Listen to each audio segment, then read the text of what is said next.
Baiklah, pada kesempatan kali ini kami dari kelompok 4 akan membahas mengenai 3 jurnal internasional dengan tema CRM in Social Marketing. Adapun nama kelompok dari kelompok kami adalah yang pertama saya sendiri Mujahidah Aulia, lalu Vera Natasha dan Suci Ananda Violeta. Saya akan membahas mengenai jurnal pertama dan Vera Natasha akan membahas mengenai jurnal yang kedua, dan Suci Ananda Violeta akan membahas mengenai jurnal yang ketiga. Oke, masuk ke jurnal yang pertama dengan judul Customer Relationship Management is Dimension and Effect on Customer Outcomes, atau manajemen hubungan pelanggan, dimensi dan pengaruhnya terhadap hasil pelanggan. Jurnal ini ditulis oleh Frederick Hongkit Im dan Rolf Anderson dan Srinivasan Swaminathan pada tahun 2014. Jadi latar belakang dari jurnal ini yaitu inti dari pemikiran CRM berasal dari 3 konsep dalam manajemen pemasaran. Yang pertama yaitu orientasi pelanggan, yang kedua adalah hubungan pemasaran, dan yang ketiga adalah pemasaran berbasis data. Dengan kemajuan teknologi informasi dan komunikasi, ketiga prinsip pemasaran ini bersatu dalam paradigma CRM. Banyak sekali definisi dari CRM. Menurut para ahli, ada beberapa ahli yang mendefinisikan CRM dengan berbeda-beda, tapi mulai dari interpretasi yang sangat sempit hingga yang sangat luas. Tapi konsensus tentang makna CRM masih kurang dan menghambat wacana akademik tentang subjek, menambah keraguan praktisi bisnis dan keraguan dalam membangun sistem CRM. Cukup banyak tenaga penjualan yang memanfaatkan penggunaan CRM dalam meningkatkan hubungan mereka dengan pelanggan, untuk meningkatkan peramalan penjualan misalnya, lalu manajemen memimpin, manajemen penawaran, dan personalisasi. Namun seringkali investasi perusahaan dalam proyek-proyek CRM ini dilakukan dengan cara yang tidak terkoordinasi. Tinjauan literatur CRM mengungkapkan bahwa hasil yang ambigu seringkali dapat dikaitkan dengan ketidaksepakatan dan kebingungan mengenai domain yang tepat untuk CRM. Dengan kata lain, tidak ada konsensus tentang apa yang merupakan CRM dihadapkan dengan ketidakpastian mengenai makna dan domain CRM yang tepat. Beberapa eksekutif tampaknya saling bertentangan dan tidak yakin tentang cara menerapkan CRM dengan benar di organisasi mereka. Lalu CRM yang kurang dipahami, diterapkan secara tidak tepat, dan diukur serta dikelola secara tidak tepat, ini dapat menderitakan perusahaan. Lalu namun dengan demikian sebenarnya CRM ini menawarkan potensi besar untuk meningkatkan hubungan pelanggan jangka panjang dan meningkatkan profitabilitas. Dengan kata lain, penelitian ini dilakukan secara khusus untuk memberikan kejelasan lebih konseptual ke domain CRM dan untuk menyelidiki pengaruh implementasi CRM pada matriks kinerja bisnis yang penting seperti kepuasan pelanggan, retensi pelanggan, dan pertumbuhan penjualan. Adapun masalah yang saya temukan dalam jurnal ini, yang pertama adalah mengenai dimensi CRM dan pengaruhnya terhadap pertumbuhan penjualan masih samar-samar. Lalu yang kedua, kurangnya konsensus tentang makna CRM tidak hanya menghambat wacana akademik tentang subjek, tapi juga menambah keraguan praktisi bisnis dan keraguan dalam membangun sistem CRM.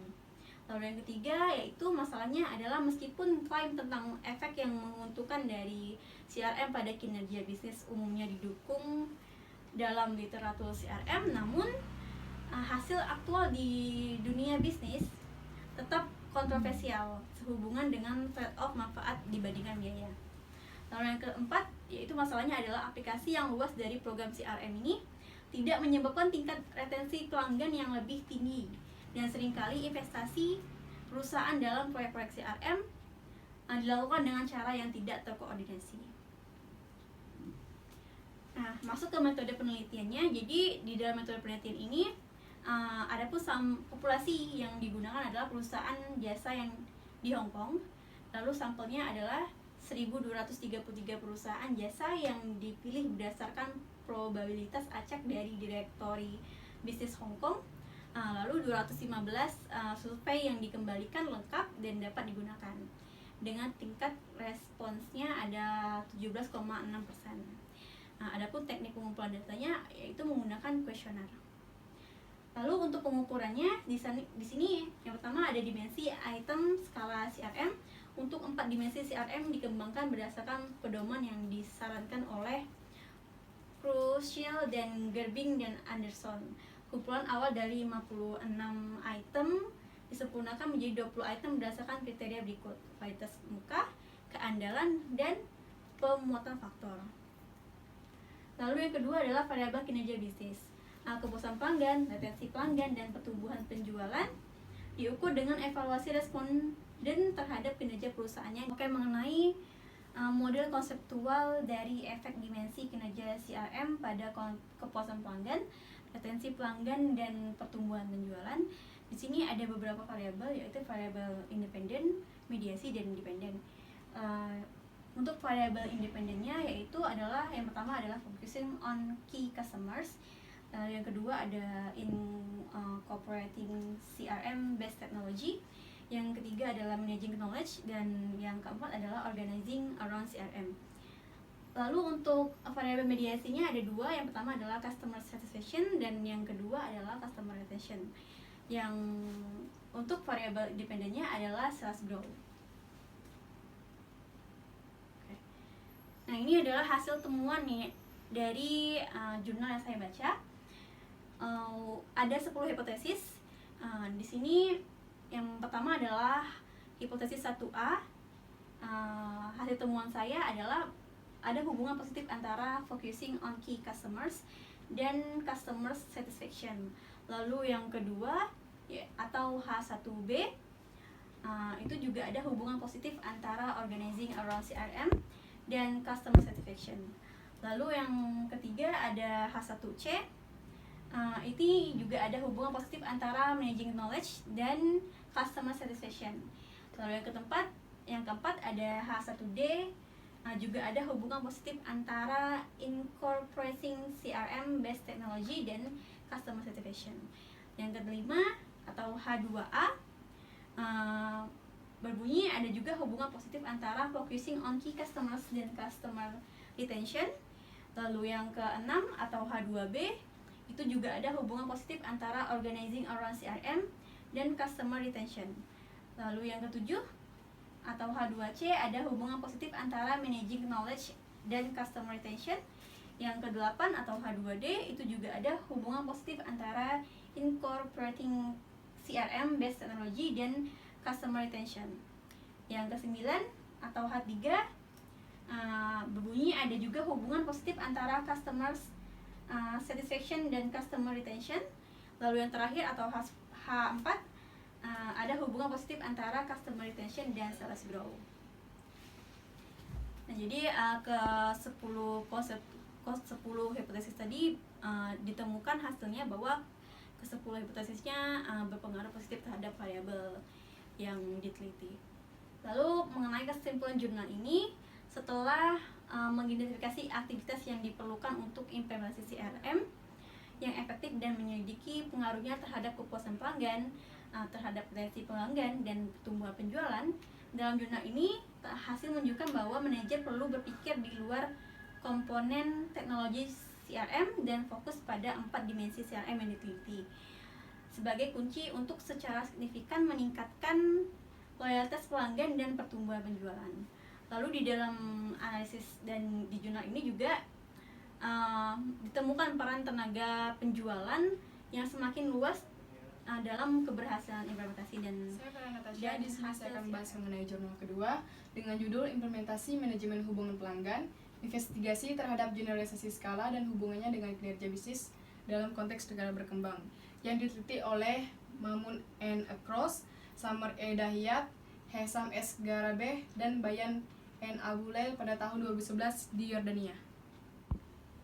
Nah, latar belakang tersendiri yaitu Drucker pada tahun 1954 telah meyakini bahwa satu-satunya tujuan bisnis adalah untuk menciptakan dan mempertahankan pelanggan. Dua pendorong utama dibalik gelombang minat dalam CRM adalah kemajuan dalam teknologi informasi dan meningkatnya orientasi pelanggan sebagai filosofi bisnis mendasar. Ini menjelaskan meningkatnya perhatian penelitian yang telah diterima oleh konsep CRM yang berujung pada pengembangan skala ukur untuk mengukur berbagai dimensi. Hubungan yang ditingkatkan dengan pelanggan, seseorang dapat pada akhirnya menyebabkan loyalitas dan retensi pelanggan yang lebih besar dan juga probabilitas. Untuk memberikan bukti tentang generalisasi skala CRM, menyerukan studi replikasi dan kreatif untuk dilakukan pada skala yang lebih luas dengan perusahaan dari berbagai negara atau ekonomi untuk menilai lebih lanjut generalisasi skala CRM yang dikembangkan oleh mereka untuk lingkungan bisnis lain, termasuk adopsi konstruk CRM di negara lain. Mengambil Yordania sebagai contoh memberikan kasus dijamin yang menarik terhadap di mana generalisasi dari konstruksi implementasi CRM dan asumsi hubungannya dengan kinerja bisnis dapat diuji. Karena ini memperhitungkan perbedaan dalam profil ekonomi antara pasar negara maju dan negara berkembang. Memasuki pada masalah penelitian, di sini terdapat 5 masalah penelitian. Yang pertama adalah ada batasan serius yang menghambat generalisasi skala CRM untuk ekonomi atau pengaturan lain, misalnya yang muncul karena kurangnya studi empiris yang menyelidiki penerapan dan kemampuan generalisasi dari implementasi CRM. Yang kedua, ada kebutuhan penting untuk menguji penerapan dan kemampuan generalisasi skala CRM. Yang ketiga, efektivitas CRM dan bagaimana CRM menguntungkan pelanggan yang membuat efektivitas CRM sebagai alat pemasaran tidak dipahami dengan baik. Kemudian yang keempat, ada kebutuhan untuk melakukan bisnis serta proyek-proyek riset pemasaran di lingkungan ekonomi di negara-negara berkembang untuk memeriksa generalisasi dan validitas konsep-konsep tersebut secara internasional. Kemudian yang terakhir, karena implementasi CRM tersebar luas, industri jasa keuangan Yordania mengharuskan perusahaan jasa keuangan yang beroperasi di industri seperti fokus pada kompetisi inti untuk memberikan nilai yang lebih baik kepada pelanggan mereka. Nah, masuk kepada metode penelitian, di sini ada 2, yaitu pengumpulan sampel dan data dan pengukuran. Populasinya ada 20 bank dan 26 perusahaan asuransi. Tapi pada akhirnya terdapat 12 bank dan 18 perusahaan asuransi yang setuju untuk menjadi bagian dari survei. Kemudian sampelnya meliputi pemasaran, penjualan, teknologi informasi, CRM, manajemen kualitas, dan anggota manajemen puncak lainnya yang terlibat langsung dalam proses dan aktivitas implementasi CRM dan penilaian kinerja bank dan perusahaan asuransi. Kemudian terdapat 320 kuesioner. Nah, kuesioner yang valid dan dapat digunakan untuk analisis data adalah 285 atau sebesar 97,9%. Kemudian teknik pengumpulan datanya, penelitian ini diambil dari literatur yang tersedia tentang implementasi CRM dan kinerja bisnis dan menggunakan kuesioner juga.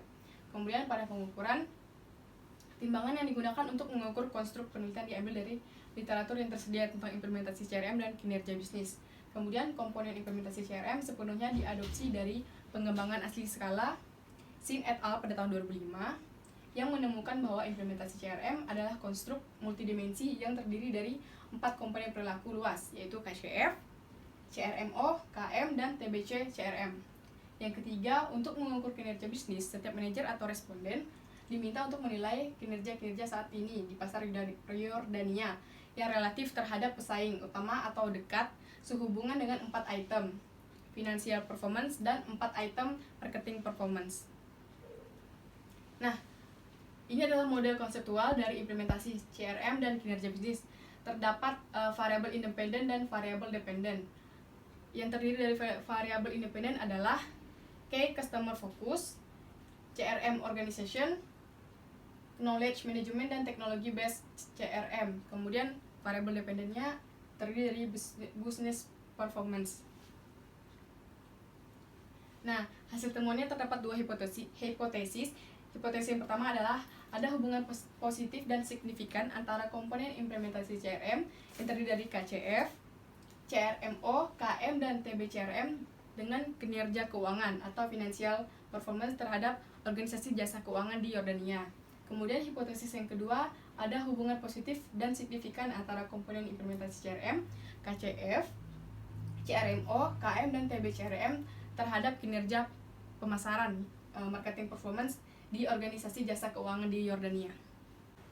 Nah, kesimpulan dari jurnal ini adalah untuk menguji generalisasi skala CRM yang awalnya dikembangkan oleh Sin et al. Pada tahun 2005, serta untuk menyelidiki kekuatan hubungan antara komponen implementasi CRM dan kinerja bisnis.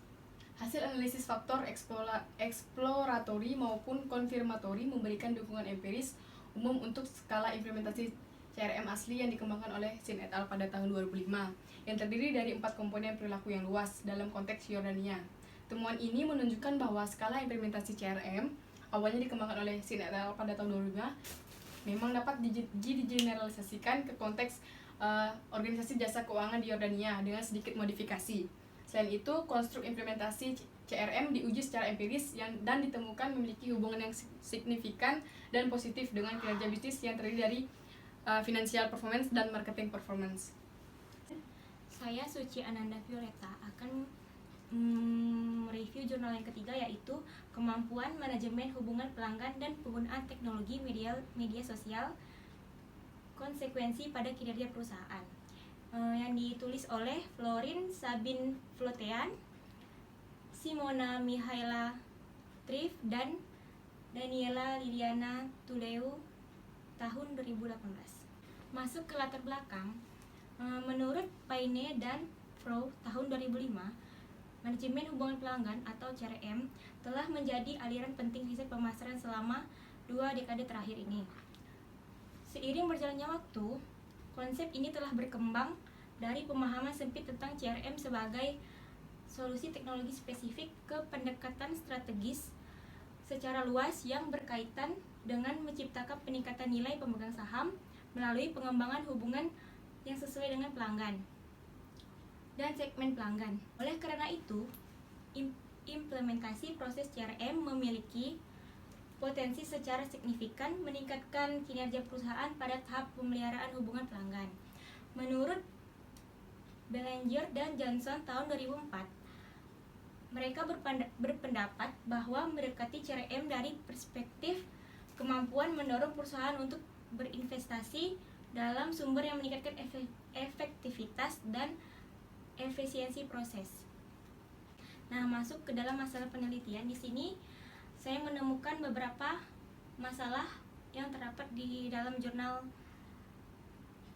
Yang pertama, perlu untuk menyelidiki pentingnya faktor kelembagaan dalam mengadopsi teknologi baru. Peran pendorong ini dalam penggunaannya teknologi media sosial SMT untuk memperkuat kemampuan dan manajemen hubungan pelanggan CRM, meningkatkan kinerja perusahaan. Yang kedua, perlunya menganalisis pengaruh tekanan koersif pelanggan dan tekanan mimesis pesaing pada penggunaan SMT. Yang terakhir, perlu untuk menyelidiki peran mediator kemampuan CRM dalam hubungan antara penggunaan SMT dan kinerja perusahaan. Masuk ke metode penelitian. Populasinya adalah perusahaan-perusahaan yang berada di negara Rumania. Teknik pengumpulan data yaitu menggunakan kuesioner online dan sampel yang terdapat di dalam jurnal ini yaitu 149 perusahaan di Rumania. Selanjutnya pengukuran. Yang pertama, untuk menilai tekanan koersif pelanggan. Kami menggunakan 4 item yang disesuaikan dari skala yang dikembangkan oleh Wu et al. Tahun 2003. Yang kedua, konstruksi yang termasuk dalam model penelitian diukur menggunakan skala multi-item yang telah kami adaptasi dari penelitian sebelumnya. Dan yang terakhir, menyajikan cara standar deviasi, korelasi, dan kuadrat root dari varian rata-rata yang diekstraksi atau AV untuk latent orde pertama. Nah, di sini ada model konseptual. Terdapat variabel independen, variabel mediasi, dan variabel dependent. Yang termasuk di dalam variabel independen yaitu yang pertama, customer coercive pressure. Yang kedua, mimetic competitor presocial media technology use. Yang ketiga, Social Media Technology Use atau SMT Use. Yang keempat, SMT Use X CRM Capabilities. Lalu variabel mediasi yaitu CRM Capabilities dan variabel dependent yaitu Firm Performance. Nah, di dalam jurnal ini terdapat hasil temuan, yaitu yang pertama, tekanan koersif pelanggan akan memiliki pengaruh langsung positif dan signifikan pada penggunaan SMT. Yang kedua, H2, tekanan pesaing tiruan akan memiliki pengaruh langsung positif dan signifikan pada penggunaan SMT. Lalu yang H3, penggunaan SMT secara positif dan signifikan terkait dengan kemampuan CRM. Yang keempat atau H4-nya, kemampuan CRM memiliki pengaruh langsung positif dan signifikan terhadap kinerja perusahaan. H5, penggunaan SMT berpengaruh negatif dengan peningkatan kinerja perusahaan. H6, hubungan antara penggunaan SMT dan kinerja perusahaan dimediasi oleh kemampuan CRM.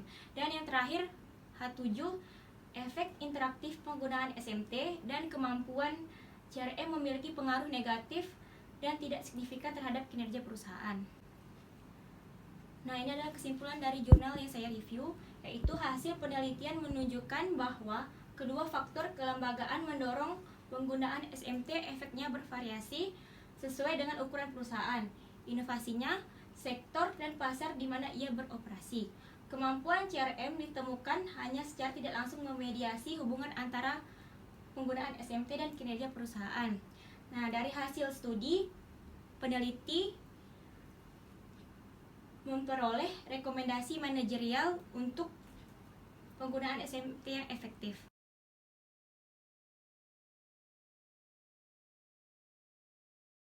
Penjelasan saya mengenai jurnal pertama ini.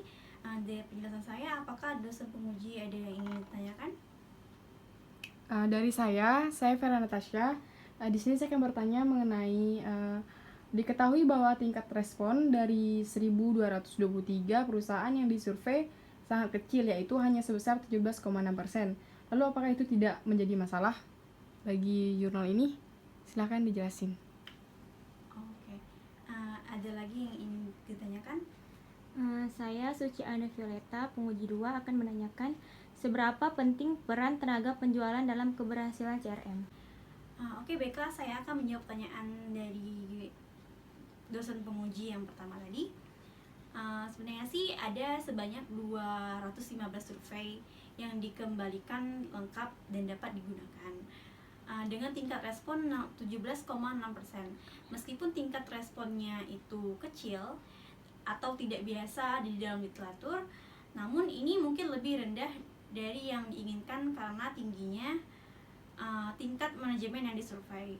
Tapi untuk menguji kemudian di dalam penelitian ini mereka menguji bias non-responnya. Lalu di hasil pengujian itu ditemukan bahwa tidak ada perbedaan signifikan yang terjadi karena non bias tersebut. Oke, lalu mengenai pertanyaan yang kedua, yaitu mengenai seberapa pentingnya peran tenaga penjualan dalam keberhasilan CRM. Saya menjawab bahwa peran tenaga penjualan itu sangat penting bagi keberhasilan CRM karena mereka beroperasi di perbatasan antarmuka organisasi pelanggan. Tenaga penjualan sangat penting karena mereka memberikan nilai tambah bagi pelanggan sambil secara kreatif mengelola hubungan pembeli dan penjual. Dengan memperdayakan mereka melalui teknologi telekomunikasi, banyak tenaga penjualan telah menjadi lebih seperti manajer hubungan atau direktur hubungan pelanggan. Tenaga penjualan umumnya memiliki pengaruh terbesar dalam mengurangi pengelototan pelanggan dan keberhasilan mereka sangat menentukan efektivitas implementasi CRM. Karena sering ada perbedaan atau bahkan keterputusan antara strategi pemasaran dan implementasi taktis mereka dalam kegiatan penjualan. Sangat penting bagi tenaga penjualan itu untuk memahami secara menyeluruh apa itu CRM dan bagaimana CRM ini dapat memfasilitasi negosiasi dengan pelanggan.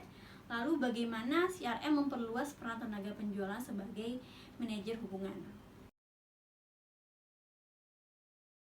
Sekian pemaparan jurnal kedua dari saya. setelah saya menjelaskan ini, apakah ada pertanyaan dari dosen penguji? Oke, baiklah, saya selaku dosen penguji akan bertanya mengenai pada model konseptual variabel dependentnya adalah kinerja bisnis. Pada hipotesis menjelaskan adanya hubungan dengan kinerja keuangan dan kinerja pemasaran. Jelaskan keterkaitannya tersebut. Saya Suci Anda Violeta selaku dosen penguji kedua yang ingin bertanya, pada bagian populasi, apa yang menjadi alasan penurunan jumlah bank dan perusahaan asuransi sehingga jumlah populasi awal 20 bank dan 26 perusahaan menjadi 12 bank dan 18 perusahaan asuransi? Tolong dijelaskan. Terima kasih atas pertanyaannya. Di sini saya akan menjawab berdasarkan jurnal yang saya baca. Untuk pertanyaan pertama, dalam penelitian ini konstruk kinerja bisnis dioperasikan menggunakan beberapa item daripada menggunakan item tunggal untuk menangkap kekayaan konstruk ini. Nah, secara independen, peneliti menggunakan ukuran kinerja bisnis standar daripada menciptakan ukuran baru. Untuk setiap studi, kinerja bisnis atau business performance didefinisikan sebagai konstruk dimensi, termasuk langkah-langkah yang berbasis keuangan dan pemasaran. Nah, langkah-langkah keuangan sangat penting untuk mengungkapkan kemampuan-kemampuan organisasi untuk memanfaatkan sumber dayanya secara efektif dan efisien untuk mencapai tujuan yang telah ditentukan. Sedangkan langkah-langkah berbasis pemasaran untuk menunjukkan efektivitas organisasi dalam memberikan nilai kepada pelanggan dan memperkuat hubungan dengan pelanggan. Nah, dari gambar konseptual itu menunjukkan hubungan hipotesis antara implementasi CRM dan kinerja bisnis, yaitu implementasi CRM dengan kinerja keuangan dan implementasi CRM dengan kinerja pemasaran. Saya akan menjawab pertanyaan yang kedua. Nah, berdasarkan jurnal yang saya baca, populasi penelitiannya adalah bank dan perusahaan asuransi yang beroperasi di pasar Jordania dan terdaftar di Bank Sentral Jordania dan Federasi Asuransi Jordania pada tahun 2008. Nah, ada 23 bank yang beroperasi di Jordania Market pada tahun 2008 dan ada 29 perusahaan asuransi yang beroperasi di pasar Jordania pada tahun 2008. Terdapat 3 bank dan 3 perusahaan asuransi yang tidak termasuk dalam populasi. Ini disebabkan kenapa? Karena mereka baru didirikan kurang lebih dari 3 tahun dan tidak dapat menilai dampak implementasi CRM terhadap kinerja. Oleh karena itu, populasi ini terdiri 10 bank dan 26 perusahaan asuransi. Semua bank dan perusahaan asuransi dalam proses penelitiannya dipanggil dan diundang untuk berpartisipasi dalam survei penelitian. Nah, karena semua bank dan kantor pusat perusahaan asuransi berlokasi di Aman, semua diundang untuk berpartisipasi dalam survei. Akibatnya, terdapat 12 bank dan 18 perusahaan asuransi setuju untuk menjadi bagian dari survei penelitian. Nah, bank dan perusahaan asuransi tidak setuju untuk berpartisipasi dalam survei mengungkapkan bahwa mereka tidak menerapkan CRM atau mereka sedang dalam proses restrukturisasi internal untuk menerapkan CRM. Sedangkan bank yang berpartisipasi dan perusahaan asuransi bahwa mereka semua berukuran besar dan sedangkan dalam hal modal yang diinvestasikan dan operasi keuangan di pasar Jordania. Oleh karena itu, 60% bank dan 69,2% perusahaan asuransi berpartisipasi dalam survei ini. Baiklah, sekian pemaparan dari jurnal yang ketiga. Kepada dosen penguji, apakah ada yang ingin memberikan pertanyaan? Saya ingin bertanya mengenai apa guna SMT di dalam penelitian jurnal yang Anda jelaskan. Lalu, apakah SMT berefek langsung atau tidak langsung untuk kinerja perusahaan? Selanjutnya dari saya, Vera Natasha, apakah ada efek interaktif penggunaan SMT terhadap kapabilitas CRM? Silakan dijawab. Baiklah, saya akan menjawab pertanyaan yang pertama. Jadi, guna SMT di dalam penelitian jurnal ketiga ini adalah untuk mengumpulkan informasi dan informasi dari pelanggan, mendorong percakapan dengan mereka, mengarah pada pengelolaan interaksi pelanggan-pelanggan yang lebih baik di masa depan, dan meningkatkan kemampuan CRM yang pada gilirannya meningkatkan kinerja perusahaan. Dan yang kedua, pertanyaannya, apakah ada efek interaktif penggunaan SMT terhadap kapabilitas CRM? Dari hasil temuan penelitian sebelumnya di dalam jurnal ketiga ini, penggunaan SMT memiliki efek secara tidak langsung pada kinerja perusahaan. Dan hubungan ini dimediasi oleh kapabilitas pemasaran tingkat perusahaan. Sekian jawaban saya.